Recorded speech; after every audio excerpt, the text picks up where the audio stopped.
So guys welcome to daily football madness. और सबसे पहला टॉपिक आज का कि why Barcelona fans are required to calm their shit down.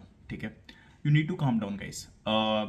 दो तीन उसकी रीजंस मैं बताता हूँ। सबसे पहली रीज़न मैं आपको बताता हूँ कि मैं देर वॉज अ रीज़न कि मैं इस सीज़न के स्टार्ट से ये बात कह रहा हूँ। पीपल आर टॉकिंग हम यूरोपा लीग में ये करेंगे, हम चैंपियंस लीग में, ऑब्वियसली पहले चैंपियंस लीग की बात होती थी, हम चैंपियंस लीग में ये कर देंगे, वो कर देंगे, हम जीत सकते हैं। और मैं शुरू दिन से ये बात कह रहा हूँ, जिसके ऊपर मुझे काफ़ी क्रिटिसिज्म भी मिला है, अरे क्या तुम सिर्फ ला लीगा के पीछे पड़े हुए हो। तो मैं उसकी रीज़न थी, ठीक है। तो मैं शुरू दिन से ये बात कह रहा हूँ कि जो हमारा स्क्वाड है उसकी जो स्टार्टिंग 11 है वो किसी भी टीम के साथ compete कर सकती है हाईएस्ट लेवल के ऊपर। लेकिन जैसे ही जब भी आप थोड़ा सा डीप एंड में जाती हैं सीजन के, तो इसलिए कुछ टीम स्ट्रगल करती हैं और वो टीम्स आगे निकल जाती हैं जिनकी स्क्वाड डेप्थ अच्छी होती है, जैसे सिटी है, लिवरपूल है, रही है रिसेंट ईयर्स में, इवन रियल मैड्रिड को अगर आप देख लें, और भी बहुत सी टीम्स हैं, बायर्न म्यूनिख है, राइट। तो इसलिए अच्छा परफॉर्म करती हैं deep end of the season में भी, क्योंकि उनकी स्क्वाड डेप्थ होती है। तो मैं ये चीज़ समझाने की बहुत दफ़ा मैंने कोशिश की है बहुत से बारसा फैंस को कि भाई आपकी स्क्वाड डेप्थ नहीं है, आपके तीन चार मेन प्लेयर्स इंजर्ड होते हैं, तो जो प्लेयर्स रिप्लेस करते हैं they are not good enough to compete at the highest level, right, high intensity matches के अंदर। तो सबसे पहली रीज़न तो ये है। और दूसरी रीज़न जो कि कुछ बारसा फैंस नहीं, यार थोड़ा सा शॉर्ट टर्म मेमोरी लॉस का इशू होता है, वो भी मैं एक्सप्लेन कर देता हूँ। लास्ट टाइम हम जो एक कंपेटिटिव टाइटल जीते थे दैट वाज कोपा डेल रे 2021 के अंदर, अगर आपको याद होगा, और बड़ा डेस्परेटली हम वो जीते थे, क्योंकि उससे पहले भी हमने 2 साल तक कुछ नहीं जीता था। तो वो 2021 में हम कोपा डेल रे जीते थे, जो लास्ट कंपेटिटिव टाइटल था 2000 मोर देन 2 years अगो, राइट। उससे पहले जो कि ला लीगा को इतना सीरियसली नहीं लिया जा रहा, उससे पहले जब हम ला लीगा जीते थे last time, it was more than 4 years अगो। 2018 और 19 का वो वाला सीजन था जिसमें हम ला लीगा जीते थे। और उस सीजन से पहले ही मेसी ने कहा था कि आपको लग रहा है कि बार्सिलोना 8 ला लीगा टाइटल जीती है ऑलमोस्ट 10-11 years, ये आसान काम है। ये आसान काम नहीं था, बारसा ने इसको आसान बनाया हुआ था। तो सबसे पहले ये जो रिएक्शनरी फैंस है ना, उनको काम डाउन होने की थोड़ी सी ज़रूरत है कि हम आखिरी टाइटल 2021 में विच वाज कोपा डेल रे, और आखिरी ला लीगा हम जीते थे 2019 के सीजन के अंदर, which was more than 4 years ago. तो you need to calm down and appreciate what Xavi is doing. I am not defending the failures जो कि यूरोपा लीग में हुए, कोपा डेल रे का एग्जिट हुआ, चैंपियंस लीग के अंदर हुए, मैं उनको डिफेंड नहीं कर रहा, but you need to understand the circumstances. So पहली बात तो ये होगी। दूसरा टॉपिक है, लियो मेसी ने रिजेक्ट कर दी है 400 मिलियन यूरोस पर ईयर की salary just to return for Barcelona. और कुछ लोग अभी भी डाउट करते हैं कि मेसी के आने से बर्बाद हो जाएगा क्लब, हम सारा पैसा मेसी पे लगा देंगे, ये कर देंगे, वो कर देंगे, हमारा सिस्टम ख़राब हो जाएगा। दो चीज़ें इसमें मैं एक्सप्लेन करता हूँ। सबसे पहली तो बात जो कि लोग पैसों के ऊपर क्रिटिसाइज करते हैं कि अगर हम मेसी के ऊपर पैसा लगा देंगे तो हम बर्बाद हो जाएंगे, ठीक है।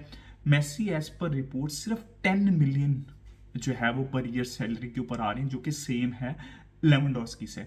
आप मुझे आज की मार्केट में कोई एक प्लेयर बता दो जो कि मेसी के स्ट्रक्चर का, इवन जो यंग प्लेयर्स हैं आजकल के, वो भी मिनिमम 5 मिलियन नेट सैलरी लेते हैं आजकल के प्लेयर्स, राइट।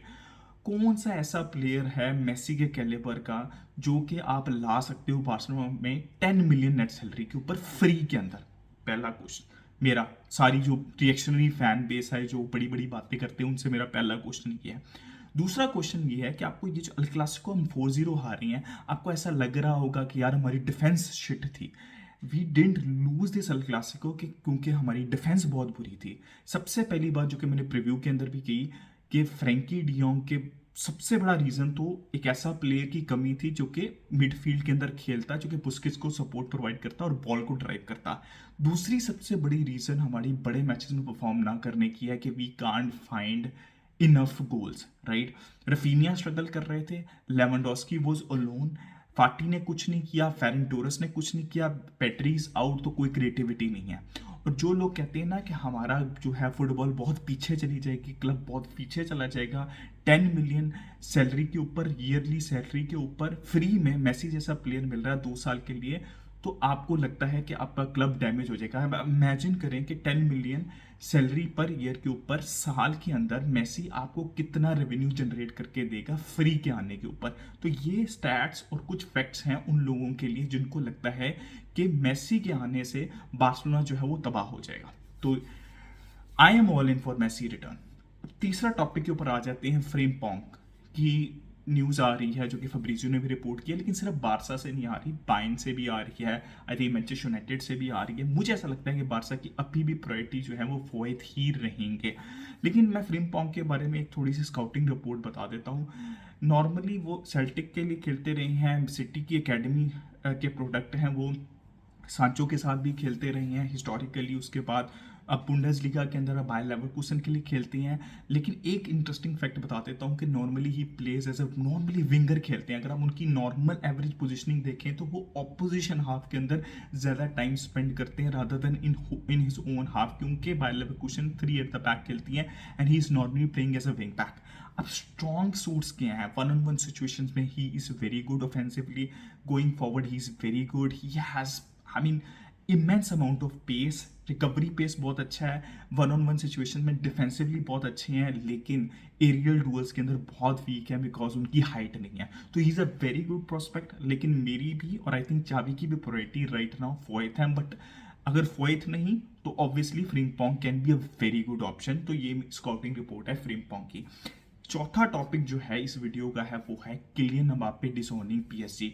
ये तो होना ही था भाई, और PSG is a joke of a club, मतलब स्पोर्टिंग प्रोजेक्ट के नाम पे it's a joke right now. और आप देखिएगा it was all about Qatar world cup हो गया, अब मेसी भी जाएंगे, अब एम्बाप्पे भी जाएंगे, और नेमार की तो वैसे भी न्यूज़ आती रहती है हर साल जाने की। मतलब कुछ नहीं हो सकता है इस क्लब का। आप इमेजिन करें कि एक वीडियो रिकॉर्ड कराई गई है एम्बाप्पे ने, और वो वीडियो वो यूज़ कर रहे थे पीएसजी वाले किस लिए, टिकट सीजन टिकट सेल करने के लिए नेक्स्ट सीजन के लिए। और एम्बाप्पे ने कहा कि भाई मुझे तो कुछ पता नहीं है, ये तो गलत कर रही हैं और मेरे नाम के ऊपर यूज़ करके जो है वो टिकट सेल कर रहे हैं। आपका अपना प्लेयर ओपनली ये स्टेटमेंट दे रहा है, तो आप इमेजिन करो कि मतलब आप किस तरह क्लब रन कर रहे हो। इतना बेकार तरीके से क्लब ये रन होता है। एंड देन इस क्लब ने अपने क्लब, इनके ओनर्स ने अपने क्लब को बर्बाद किया है और इनके फैंस को भी बर्बाद किया। ठीक है, फैंस को भी बर्बाद किया। वो एक इल्यूजन के अंदर चले गए हैं। आई कैन अंडरस्टैंड कि आप चैंपियंस लीग एग्जिट हुआ पहला गेम, आप सबको बू करो, उसमें मेसी को भी आप बू करो, ठीक है। अब इम्बाप्पे के काम करने के बाद क्या तुम इम्बाप्पे को भी बू करोगे? बू करो आप, लेकिन बस कर दो। एक दफा हो जाता है, सब सब करते हैं, रिएक्शन शो करो एंड दैट्स अबाउट इट। मजाक मत बनाओ वरना खुद मजाक बन जाओगे। और अब आप देखिएगा कि पीएसजी क्लब मजाक बना हुआ है सालों से।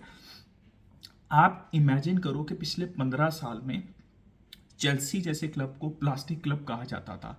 पिछले 15-20 साल में उन्होंने कितने प्लेयर्स जो हैं वो प्रोड्यूस किए हैं, ठीक है।